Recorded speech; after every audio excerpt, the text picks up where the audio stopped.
નમસ્કાર વિદ્યાર્થીઓ, ધોરણ 11 ચેપ્ટર નંબર 6 સ્મરણ અને વિસ્મરણની અંદર અગાઉના લેક્ચરની અંદર આપણે વિસ્મરણનો અર્થ જોયો, વિસ્મરણના નિર્ધારક કો જોયા કે જેની અંદર વિસ્મરણના કુલ 3 નિર્ધારકો હોય છે। આપણને ખબર કે વિસ્મરણ એટલે શું કે કોઈ પણ શીખેલી માહિતીને ફરીથી યાદ કરવામાં મુશ્કેલી ઉત્પન્ન થાય એને વિસ્મરણ કહેવાય। તો ભૂલી જઈએ એને વિસ્મરણ કહેવાય। એના વિશેનું જે સંશોધન થયેલું કે જે કોઈ આપણે માહિતી શીખીએ છીએ એમાં 20 મિનિટની અંદર આપણને 58% યાદ રહે છે, 1 કલાકની અંદર 44% યાદ રહે છે, એટલે 1 કલાક વીતી જાય પછી 1 દિવસ વીતી જાય એટલે 34% યાદ રહે છે, 6 દિવસ વીતે એટલે 25% યાદ રહે છે અને 31 દિવસના અંતે 21% જેવું યાદ રહે છે। એટલે એક બાબત સ્પષ્ટ કહી શકાય કે કોઈ પણ શીખેલી બાબતનું સંપૂર્ણ વિસ્મરણ થતું નથી। અને પછી વિસ્મરણની નિર્ધારકો જોયા તો સંકેતાકરણની નિષ્ફળતા કે વિસ્મરણ થવાનું એક કારણ શું છે કે સંકેતાકરણ આપણે વ્યવસ્થિત નથી કરતા અથવા સંકેતાકરણ નથી થતું। એટલે એક વસ્તુ વારંવાર જોઈએ છે છતાં અમુક બાબતોની ભૂલ એ વિસ્મરણનું જ પરિણામ છે, સંકેતાકરણની। દાખલા તરીકે આપણે કીધું કે ચલણી નોટ, તમને એવું પૂછવામાં આવે કે કેટલી ભાષાની અંદર એક કઈ નોટ છે એવું લખેલું હોય છે 10 રૂપિયા કેટલી ભાષાની અંદર, તો આ નોટ આપણા હાથમાં વારંવાર આવે છે છતાં આપણને નથી ખબર હોતી। એનું એક કારણ સંકેતાકરણની નિષ્ફળતા છે।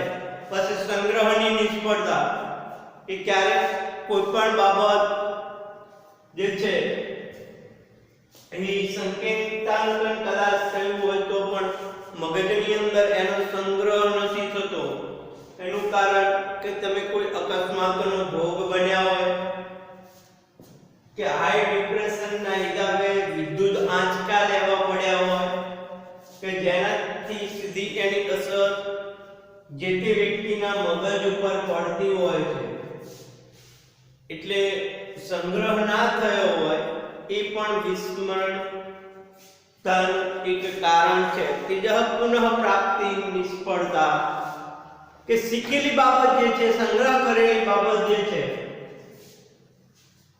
એ જ્યારે ફરીથી યાદ કરવું હોય, ઘણો ટાઈમ થઈ ગયો હોય તો યાદ નથી આવતી કે ઘણા પ્રયત્નો કરવા છતાં।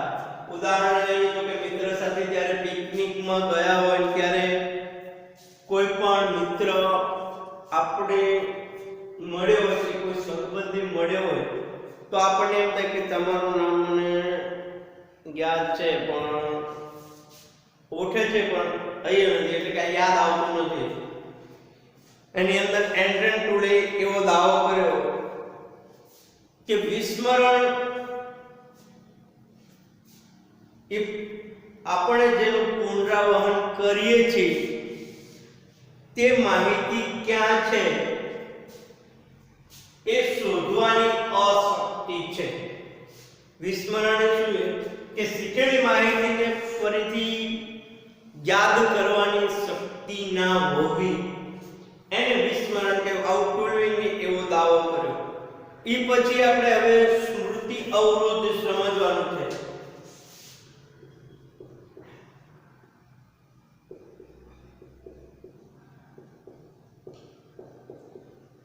સ્મૃતિ અવરોધ એટલે કે યાદ શક્તિમાં અવરોધ।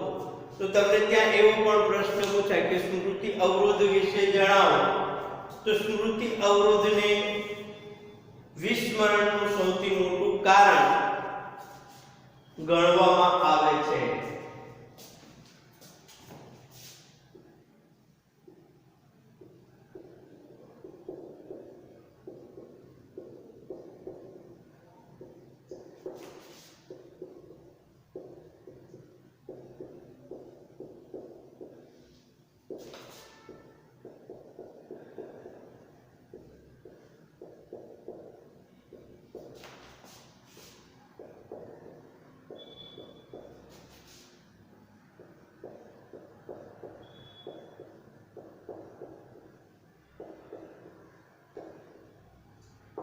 વિસ્મરણનું સૌથી મોટું કારણ શું છે? તો કે સ્મૃતિની કે યાદ શક્તિમાં આવતો અવરોધ એ સૌથી મોટું કારણ છે સ્મૃતિ માટે કે વિસ્મરણ માટે.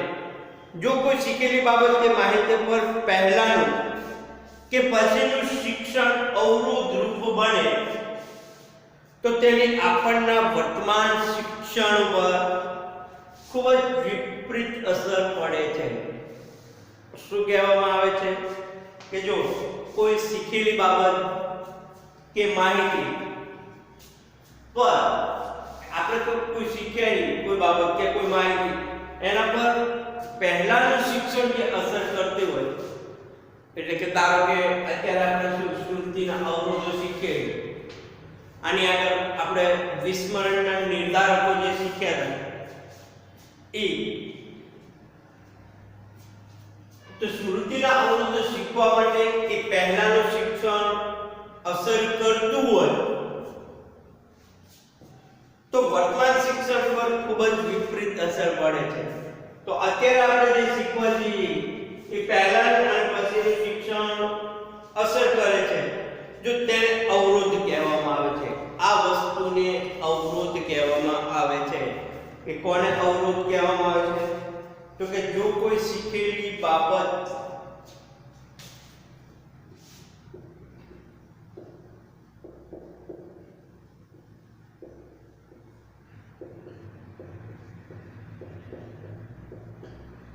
જે કોઈ આપણે બાબત શીખ્યા હોય એ શીખેલી બાબત કે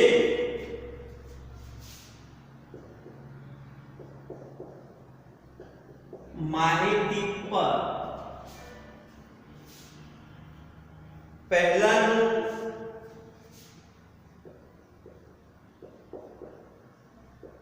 કે પછીનું શિક્ષણ પહેલાનું કે પછીનું શિક્ષણ અવરોધ રૂપ બને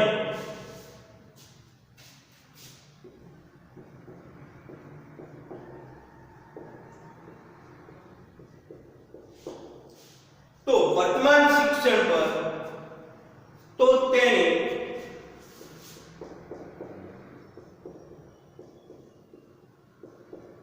આપણા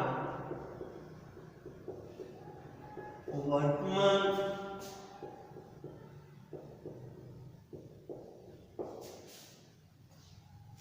શિક્ષણ પર ખૂબ જ વિપરીત અસર પડે છે.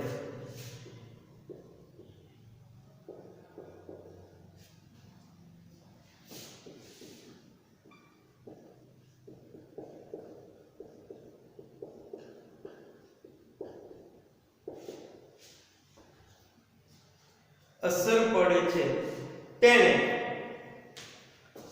અવરોધ કહેવામાં આવે છે.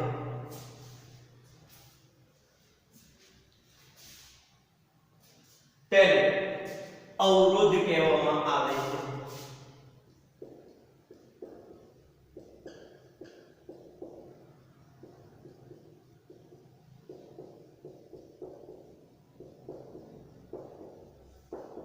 જો અવરોધ કોને કહેવાય કે જો કોઈ શીખેલી બાબત કે માહિતી પર પહેલાનું કે પછીનું શિક્ષણ અવરોધ રૂપ બને તો તેને આપણા વર્તમાન શિક્ષણ પર અસર ઉત્પન્ન થાય તેને અવરોધ કહેવામાં આવે છે.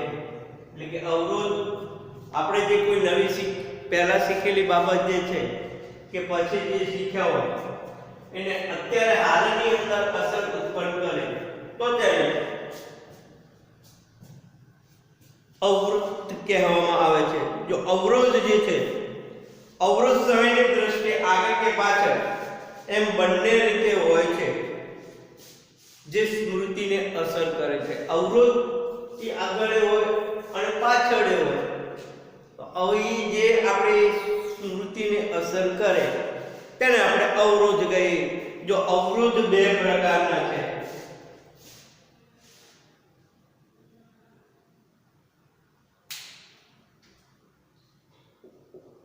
અવરોધ બે પ્રકારના છે.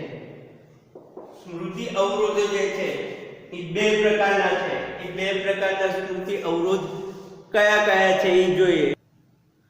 જો અવરોધ બે પ્રકારના છે એમાં એક અવરોધ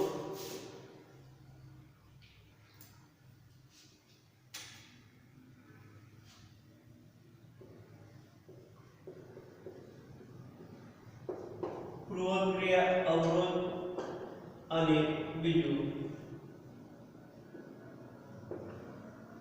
અનુક્રિયા અવરોધ.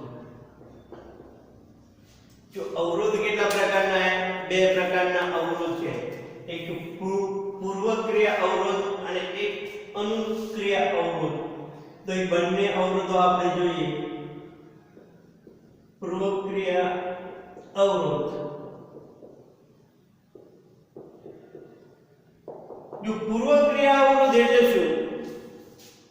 પૂર્વક્રિયા અવરોધ એટલે કે આપણે પહેલા જે શિક્ષણ મેળવ્યું હોય અને એના પછી જે શિક્ષણ મેળવવામાં આવે છે એમાં પહેલાનું શિક્ષણને યાદ કરવામાં બીજું શિક્ષણ જે અવરોધ રૂપ બને એને પૂર્વક્રિયા અવરોધ કહેવાય છે. લખી આપણે વ્યાખ્યાની. જો પહેલા સંગ્રહિત કરેલી માહિતીને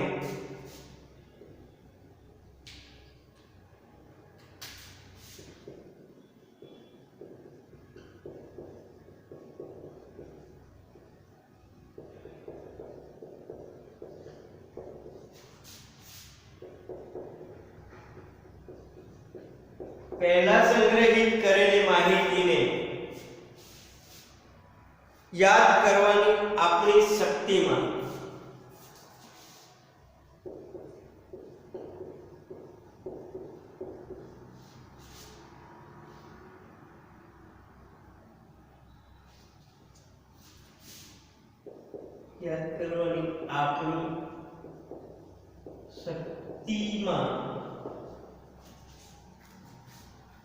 પછીનું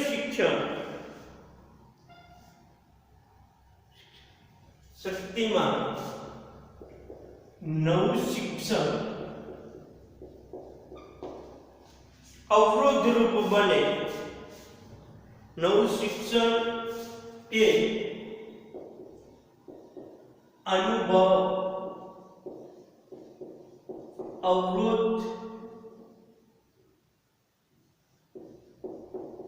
અવરોધ રૂપ બને તેને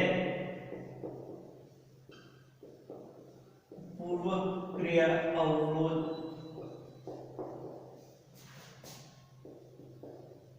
કહે છે. જો પૂર્વક્રિયા અવરોધ કોને કહેવાય કે પહેલા આપણે આપણા મગજની અંદર જે વસ્તુનો સંગ્રહ કર્યો હોય કે માહિતીનો સંગ્રહ કર્યો હોય એને યાદ કરવામાં આપણી શક્તિમાં, જો એ વસ્તુને યાદ કરવાની આપણી શક્તિમાં નવું શિક્ષણ કે અનુભવ અવરોધ રૂપ બને તો તેને પૂર્વક્રિયા અવરોધ કહેવાય છે.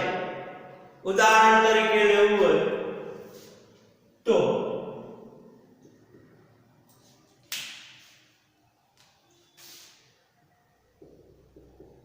પહેલા તાસમાં મનોવિજ્ઞાન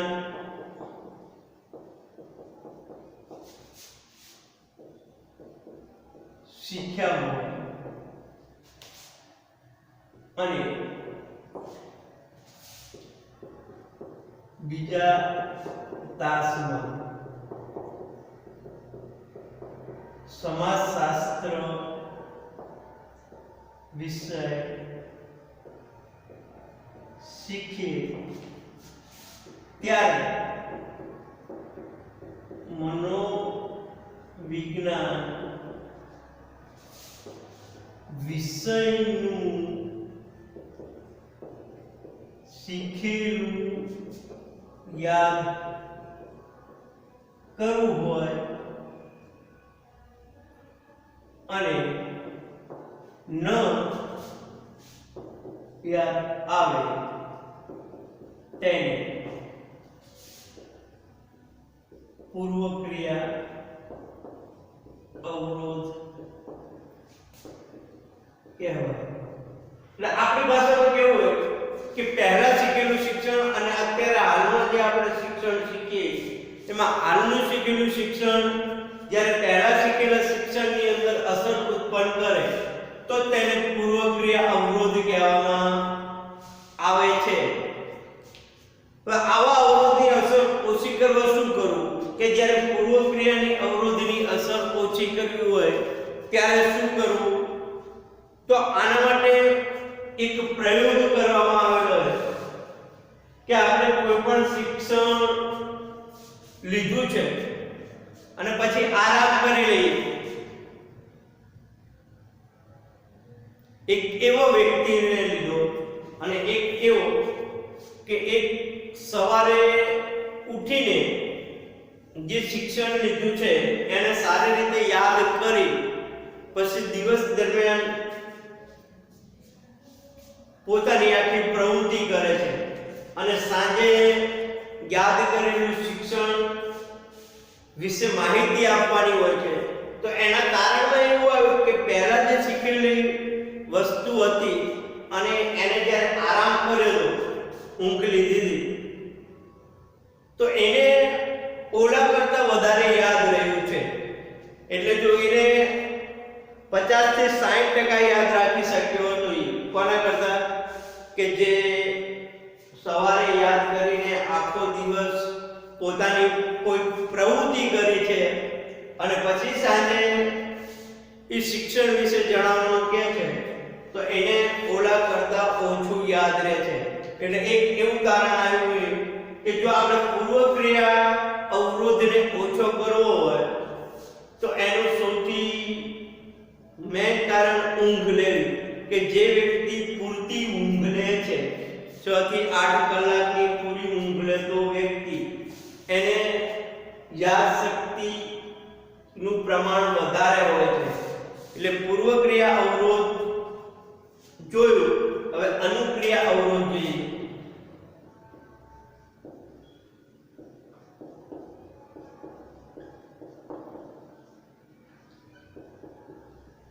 જો અનુક્રિયા અવરોધ એટલે શું કે આપણે શું જાણીએ છીએ? જો આપણે જાણીએ ને કે જાન્યુઆરી માસની અંદર વર્ષ બદલાય એટલે કે હાલની અંદર આપણે જોઈએ કે આજે 6મી જાન્યુઆરી જે છે તો 2020 પૂરો થઈ ગયો.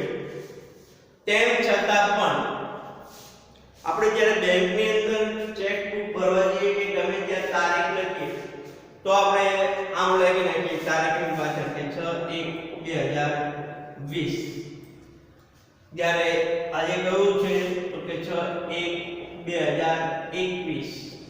એટલે કે જૂનું આપણું શિક્ષણ છે એ જ્યારે નવું શિક્ષણ લેવાની અંદર અસર ઉત્પન્ન કરે ત્યારે એવું કહેવાય કે આને અનુક્રિયા અવરોધ ઉત્પન્ન થયો છે. એટલે કે પહેલાનું શિક્ષણ પછીના શિક્ષણને અસરરૂપ કરતું હોય અને અનુક્રિયા અવરોધ કહેવામાં આવે છે. જો આનું લખી કે લાંબા ગાળાની સ્મૃતિમાં કોઈ સામગ્રી કે માહિતી અનુભવ સંગ્રહેલા હોય અને જો નવી માહિતી કે અનુભવોને યાદ કરવાની આપણી શક્તિમાંથી આડે આવે તો તેને અનુક્રિયા અવરોધ કહેવામાં આવે છે.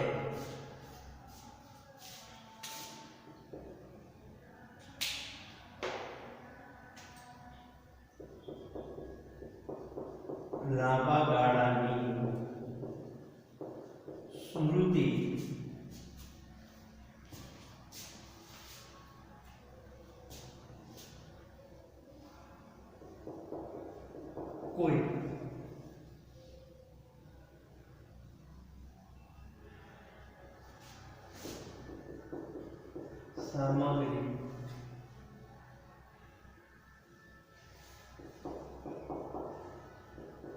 માહિતી કે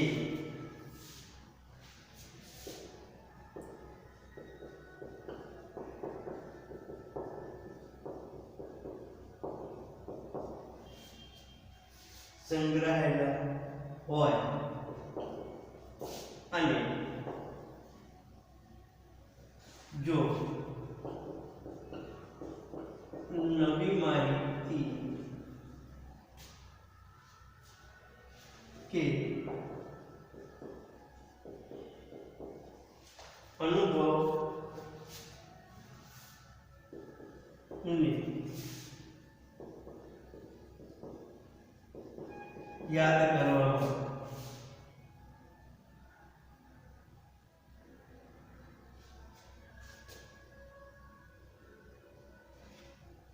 આપણે શક્તિમાં આડી